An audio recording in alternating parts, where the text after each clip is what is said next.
আমি 10 বছর দিয়ে কি করবোটা কি? আমি 10 বছর দিয়ে আমি তো বলছি আমি এই কাজের জন্য নই।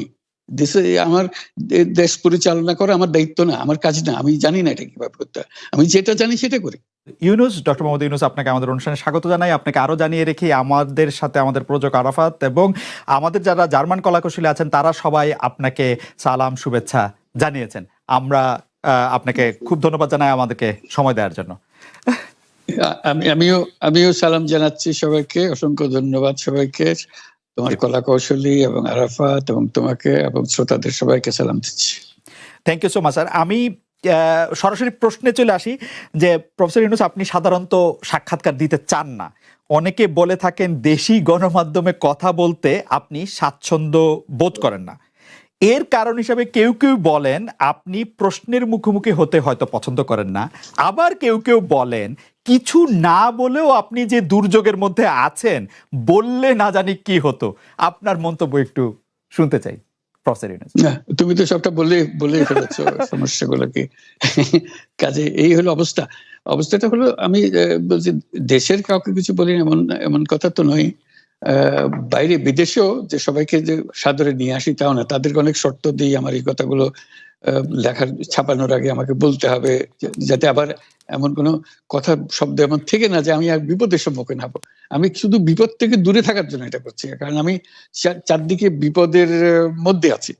কাজে কথা না বলা এটা একটা নিজেকে রক্ষা করার একটা সুবিধা আর কি। যত কম বলা যায় ততই হয়তো ঝামেলার থেকে বাঁচবো। সম্পূরক প্রশ্ন করতেই হয়, নিজেকে কতটা রক্ষা করতে পারলেন প্রফেসর ইউনূস?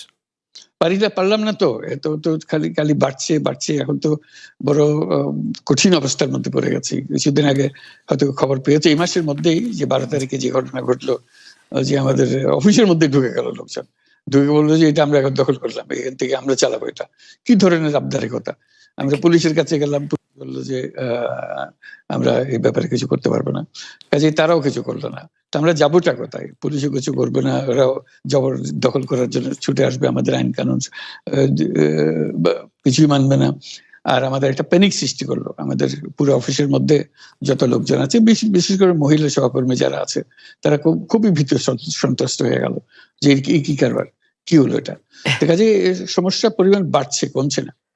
সমস্যা পরিমাণ বাড়ছে, কমছে না। আমি একটু পিছনে আদালতে আপনার বিরুদ্ধে রায় ঘোষণার পরে আপনি একটা প্রতিক্রিয়া দিয়েছিলেন। সেই প্রতিক্রিয়া আপনি বলেছিলেন যে বাংলাদেশের একটি কথায় আপনি এরকম বলেছেন যে বাংলাদেশের প্রতিটি নাগরিককে অন্যায়ের বিরুদ্ধে এবং গণতন্ত্র এবং মানবাধিকারের পক্ষে এক কণ্ঠে কথা বলার আহ্বান জানায়।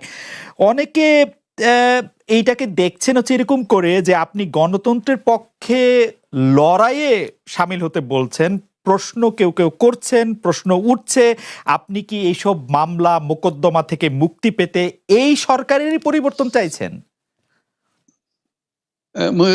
খালেদ, তুমি কি গণতন্ত্রের বিরুদ্ধে নাকি? হঠাৎ এটা নিয়ে তো গণতন্ত্রের কথা বললাম আমার জন্য। তুমি তো বলে আমিও তো, তুমি বলবো যে আমিও তো আছি, কাজে আমাকে পৃথকভাবে বলতে হচ্ছে কেন? আমরা সেটাই বলতেছি। কাজে আমরা কেউ গণতন্ত্রের বিপক্ষে না, সবাইকে স্মরণ করিয়ে দেওয়া যে আমরা সবাই গণতন্ত্রের পক্ষে, মানবাধিকারের পক্ষে, আমরা ন্যায় নীতির পক্ষে, রুল অফ লর পক্ষে। এইগুলো না থাকলে জাতি হিসেবে আমরা টিকে থাকবো না তো। কাজে যখনই মনে হচ্ছে যেগুলো এখন ফরেন ওয়ার্ডস হয়ে গেছে, তাতে মনে হবে যে আমাদের সমাজ হিসেবে আমাদের দায়িত্ববোধ অনেক বেড়ে গেল। এগুলোকে প্রতিষ্ঠিত করা, সোচ্চার করা, মুখ ফুটে বলা, এটা সবাইকে বলতে হবে, মুখ ফুটে বলতে হবে।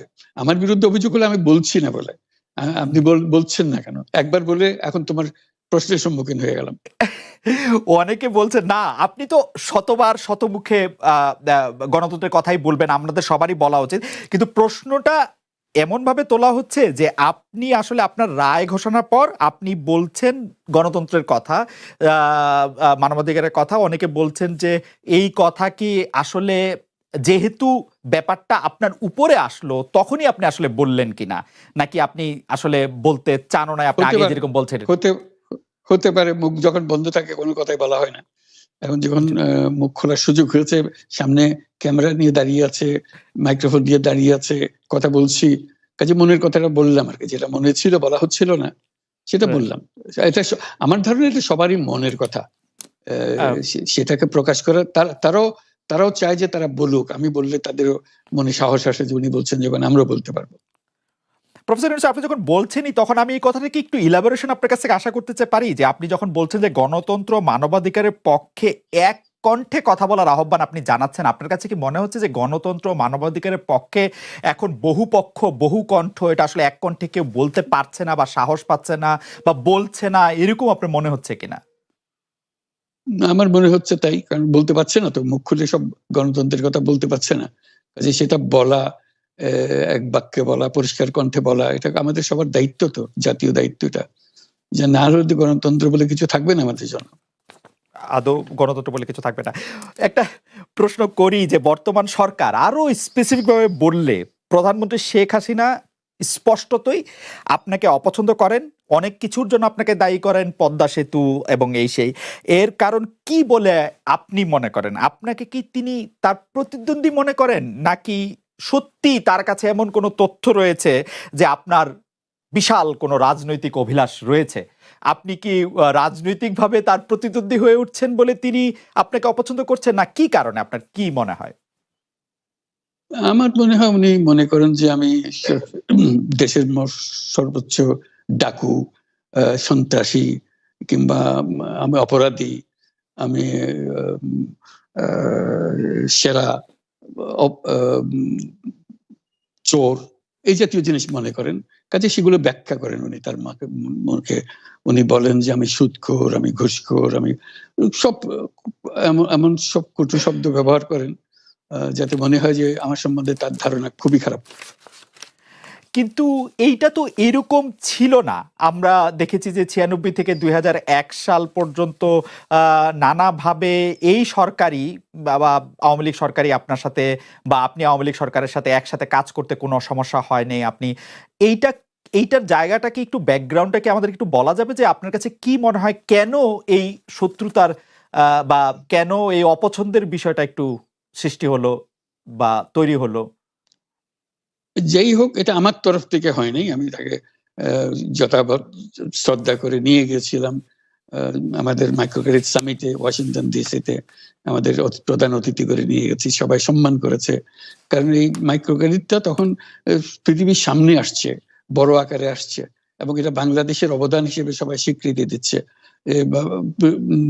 ওয়াশিংটনে দুনিয়ার সেরা যারা সবাই উপস্থিত ছিলেন, তার মধ্যে আমরা ওনাকে নিয়ে গেছিলাম এই জন্য যে বাংলাদেশের পক্ষ থেকে এই গৌরবটা যেন তিনি আমাদের পক্ষ হয়ে গ্রহণ করেন। উনিও রাজি হয়েছেন, উনিও গেছেন, করেছেন। কাজে এটা স্বাভাবিকভাবে এই সম্পর্ক থেকে যাওয়ার কথা ছিল, কিন্তু কি কারণে এটা ঘাটতি হতে আরম্ভ করলো বুঝতে পারলাম না। কিছুদিন পর থেকেই ওনার আচরণ এবং তার শব্দ পরিবর্তন হতে আরম্ভ করলো। এমন পরিবর্তন হলো, এখন আমাকে চোট বদমাইশ ছাড়া আর কোনো বিষয়ে উনি মনে করেন বলে মনে হয় না আমার কাছে। আসলে এটা নিয়ে কথা বলাটা একটু বিব্রতকরই, কিন্তু কেউ কেউ এটা বলে থাকেন যে বিশেষ করে ওই যে ২০০৭ সালে যে 111 সরকার আমরা যাকে বলি, তাদের যে বিরাজনীতিকরণের একটি চেষ্টা, সেই চেষ্টার মধ্যে আপনার অংশগ্রহণ আছে কিনা? যদিও বারবার বলা হয় যে আপনি আসলে সেই ক্ষমতাটা দখল করতে চেয়েছিলেন, অথচ আমরা উল্টা শুনেছি, আপনার মুখেও শুনেছি, যারা ওই সময় কুশলভ ছিলেন তাদের মুখেও শুনেছি যে আপনাকে আসলে অফার করা হলো, আপনি সেটি ফিরিয়ে দিয়েছিলেন। কিন্তু কেউ কেউ আবার বলে থাকেন আপনি একটা লম্বা সময়ের জন্য চেয়েছিলেন। এইটি কি একটা কোনো কারণ হতে পারে? এই ব্যাপারটি কি আমাদের দর্শকদের জন্য মানে বা ইয়েদের জন্য একটু আপনি পরিষ্কার করবেন, যে আপনি আসলে রাষ্ট্রের সর্বোচ্চ ক্ষমতায় বা রাজনীতির জায়গায়, দেশ পরিচালনায়, সেগুলিতে আপনি আসলে আসতে চেয়েছিলেন কিনা, চান কিনা, বা ওই জায়গা থেকে? যদি চাইতাম, খালেদ, যদি চাইতাম, তখন যখন মিলিটারি আমার বাসায় এসে বসে রইল সারা রাত আমাকে রাজি করানোর জন্য, আমি তো লুফে নিতাম। রাজি করানোর জন্য বসে থাকতে হবে কেন? আমি যদি ক্ষমতাই চাইতাম, বলে যে আর চলেন চলেন, কি করতে, কি কোন জামাটা পড়তে হবে দেখিয়ে দেন, এখনই যাচ্ছি। আমি তো সেটা করিনি। তাদের সঙ্গে তর্ক করেছি, সারা রাত ধরে তর্ক করেছে যে না ভাই, আমাকে দিয়েন না, আমি এই কাজের উপযুক্ত না, আপনারা অন্য লক্ষ্য যান। তারা আমার উপরে মন ঠিক করে ফেলেছে আমাকে নিতে হবে। আমি বারে বারে বলতেছি তাদেরকে, তারা নিরাশ হয়ে ফিরে গেল, বললো যে সকালবেলায় আবার আসবো, সকালবেলায় আসলে তখন আপনি আমাদেরকে বলেন যে রাজি আছেন। আমি বললাম যে না, সকালবেলা আসলে একই কথা পাবেন, কারণ আমি তো এটা এমন কিছু না যে মনের মধ্যে সন্দেহ রেখে, দ্বন্দ্ব রেখে আপনাদেরকে বলছি, অত্যন্ত পরিষ্কার ভাবে আপনাদের কাছে বলছি। ঠিক আছে, তা না হলে তো আমি সঙ্গে সঙ্গেই রাজি হয়ে যেতাম। কে ছাড়ে যে আপনাকে দেশের পুরো সরকারের প্রধান হবার জন্য আহ্বান জানাচ্ছে, বাংলাদেশে এরকম কয়জন মানুষ আছে বলবো যে না আমি এই দায়িত্ব গ্রহণ করব না। আমি তো করলাম সেটা, এখন আমার নামে বলা হচ্ছে 10 বছর চেয়ে। আমি বছর নিয়ে তো প্রশ্নই উঠে না। প্রশ্ন হচ্ছে আগামীকাল সকালবেলা আপনি শপথ গ্রহণ করবেন, এই কথা। আমি বলছি না, করবো না। তারপরে এরপরে তো কয় বছর কয় কাণ্ড। আমি 10 বছর দিয়ে কি করবোটা কি? আমি 10 বছর দিয়ে আমি তো বলছি আমি এই কাজের জন্য নই। দেশে আমার দেশ পরিচালনা করা আমার দায়িত্ব না, আমার কাজ না। আমি জানি না এটা কিভাবে করতে হয়। আমি যেটা জানি সেটা করি। Make sense. আপনার মেয়ে মনিকা ইউনুস সম্প্রতি একটি সাক্ষাৎকার দিয়েছেন সিএনএন-এ। সেখানে আমি তাকে একটু যদি অনুবাদ করি তাহলে সেরকম পড়তে পারবো, যে আমি তাকে উদ্ধৃত করছি যে কোনো এক সময় প্রধানমন্ত্রী শেখ হাসিনা ও ডক্টর ইউনুস একসঙ্গে কাজ করেছেন। আমি আশা করি সেই সময়টা আবার ফিরে আসুক, শুধু গ্রামীণ কিংবা সংশ্লিষ্ট সব প্রতিষ্ঠানগুলোর ভালোর জন্যই নয়। যদি তারা আবারও একসঙ্গে কাজ করেন তাহলে সেটা চমৎকার হবে।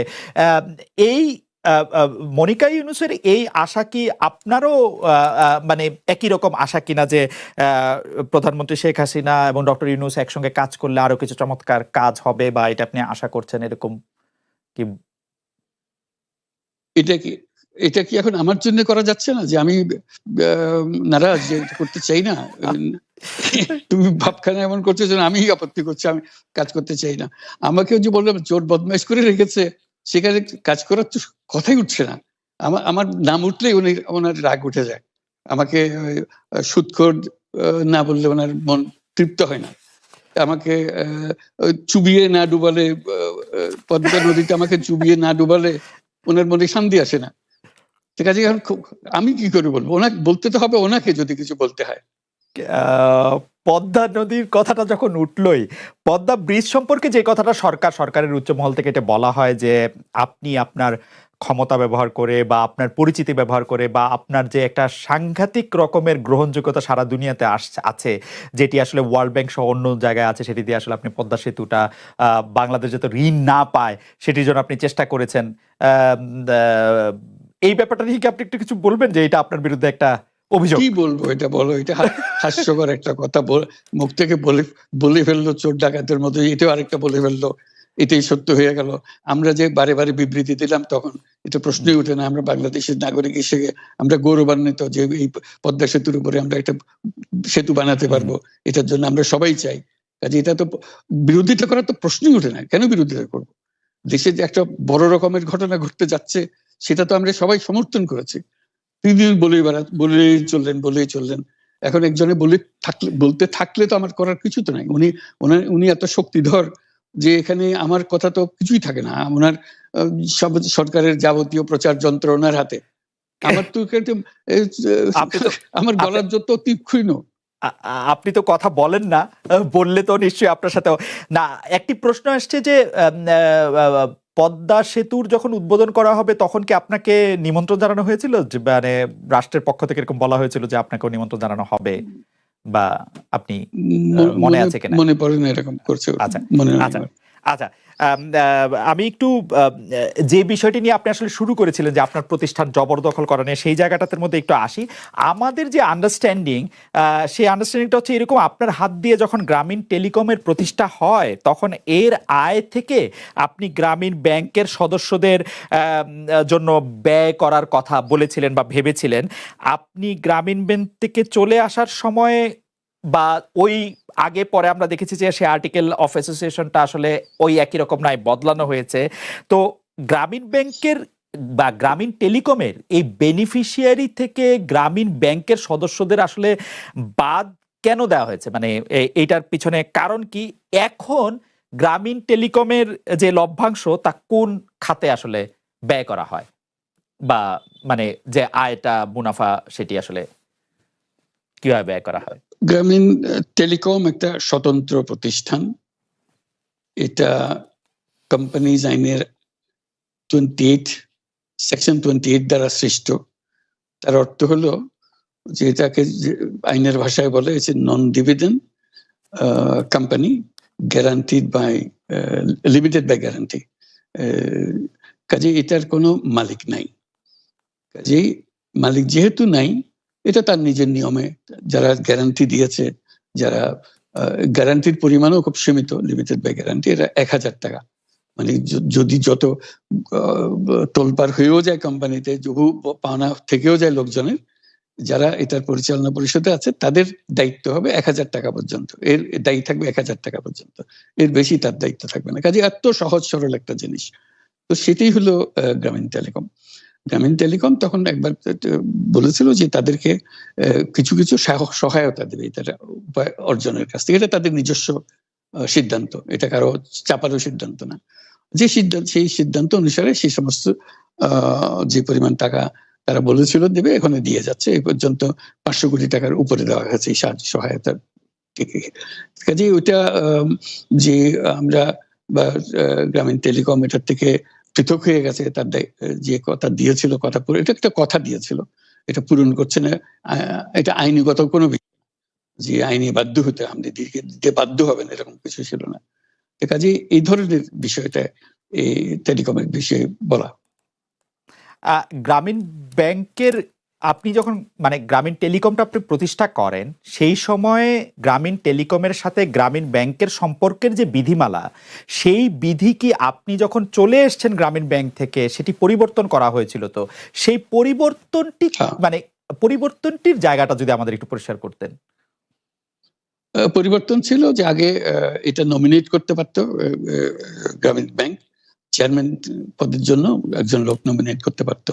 আমরা যেহেতু গ্রামীণ ব্যাংক থেকে আমাদেরকে সরিয়ে দেওয়া হয়েছে, তখন আমরা মনে করলাম যে এটা রাখার আর দরকার নাই। গ্রামীণ টেলিকম থেকে সেই পদটা আমরা পরিষ্কার করে দিয়েছি, যেমন এটা আর দরকার নাই। এইটুকুই পরিবর্তন হয়েছে। এটা ন্যায়সঙ্গতভাবে পরিবর্তন করার ধারা অনুযায়ী যা যা করতে হয় সেটা করা হয়েছে। এতে তার ইচ্ছা বা তার কর্তব্য, তার করণীয় যে অবজেক্টিভস আছে, কোথাও পরিবর্তন হয় নাই। এই ক্ষেত্রে আমাদের এই বিষয়ে আর কি এইটাই আমাদের আরেকটা প্রশ্ন, সেটা হচ্ছে যে গ্রামীণ টেলিকম কি গ্রামীণ ফোন থেকে প্রায় ৩৭% লভ্যাংশ পায়? যে এবং যদি পায় ৩৪% লভ্যাংশ পায়, সেই ৩৪% লভ্যাংশের যে টাকাটা, সেই টাকাটা কোথায় বা কি উদ্দেশ্যে